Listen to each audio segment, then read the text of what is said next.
मित्रांनो, आज आपण कॉन्व्हेक्स लेन्समुळं ज्या इमेजेस तयार होतात त्याचा अभ्यास करण्यासाठी काही रूल्स शिकणार आहोत.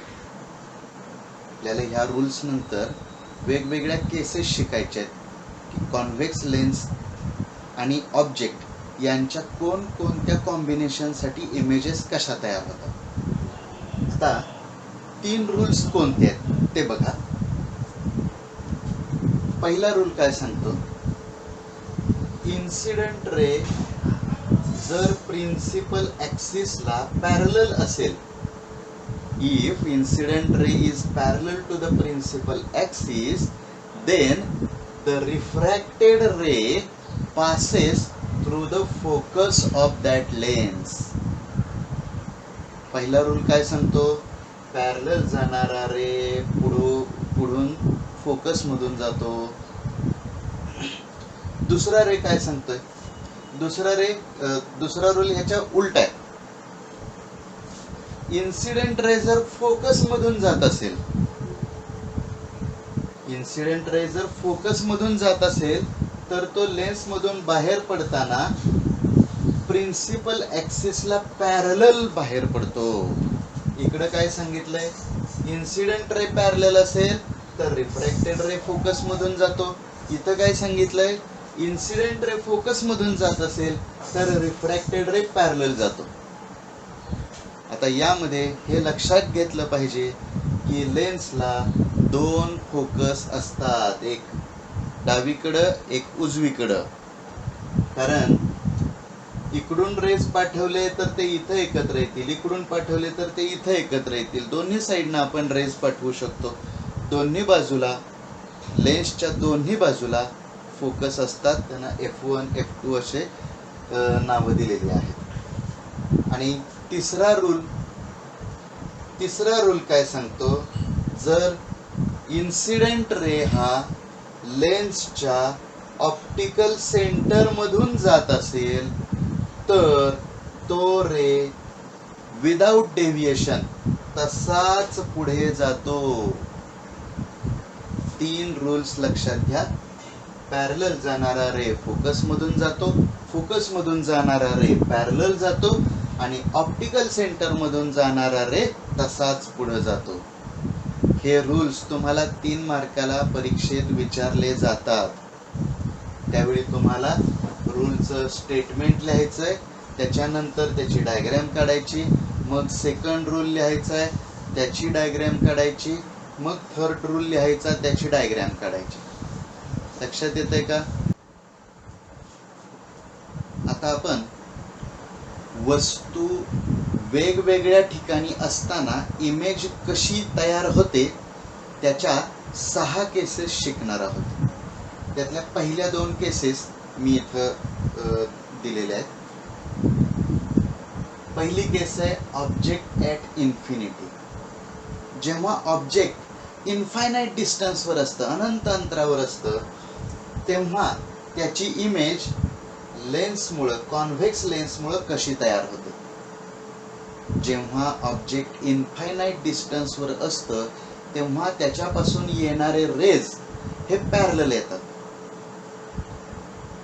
हे बघा, मी इथं पॅरलल रेज, इन्सिडेंट रेज हे पॅरलल दाखवलेले आहेत. हे रेज या लेन्समुळं काय होतील, आपला रूल पहिला काय सांगतो, पॅरलल येणारे रेज फोकस मधून जातात.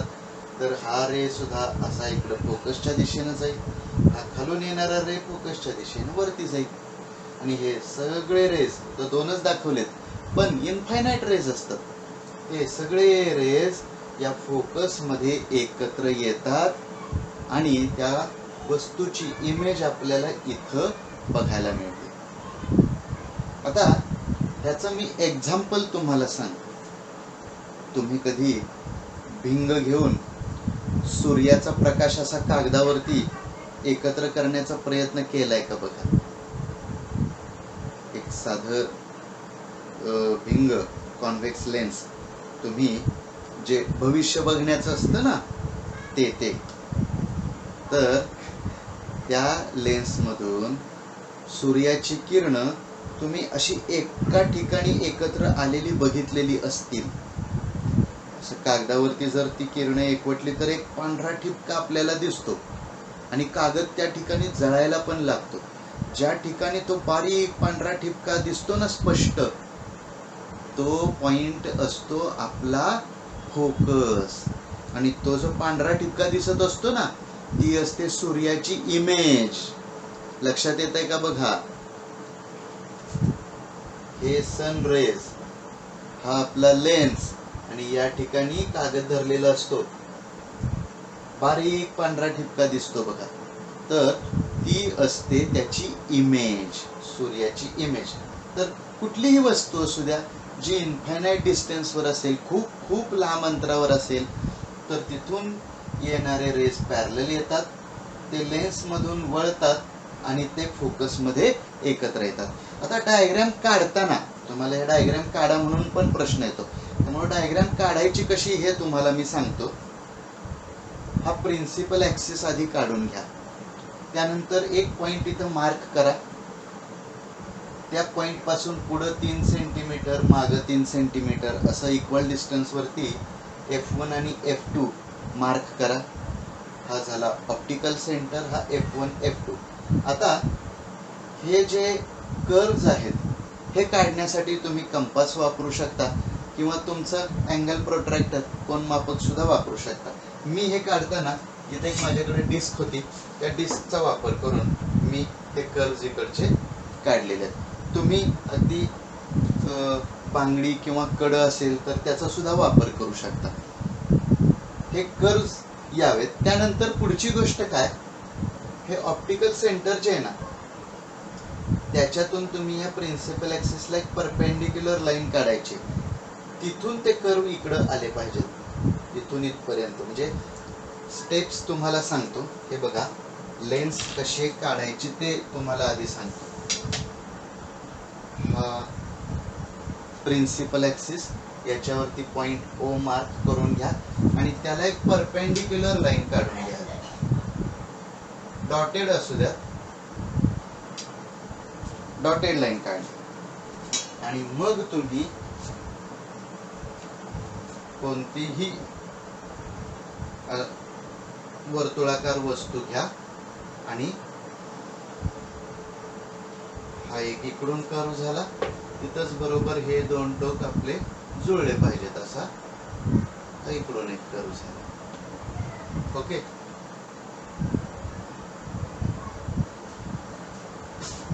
तर या पद्धतीनं तुम्ही लेन्स काढायला शिका. ओके. आता दुसरी गोष्ट काय, हे जे रे येतात ना, ते लेन्स मध्ये दोन ठिकाणी डेव्हिएट होत असतात. एक म्हणजे या बाउंड्रीला, एक म्हणजे या बाउंड्रीला. पण डायग्रॅम काढताना तुम्ही दोन्ही ठिकाणी ते डेव्हिएट झालेले दाखवायचे नाहीत. ही जी लाईन तुम्ही ड्रॉ केली ना, इथूनच ते टर्न होत आहेत. हा रे इथपर्यंत, ह्या मधल्या लाईन पर्यंत घ्यायचा आणि तिथून तो इकडं टर्न करायचा. आलं का लक्षात? बघा,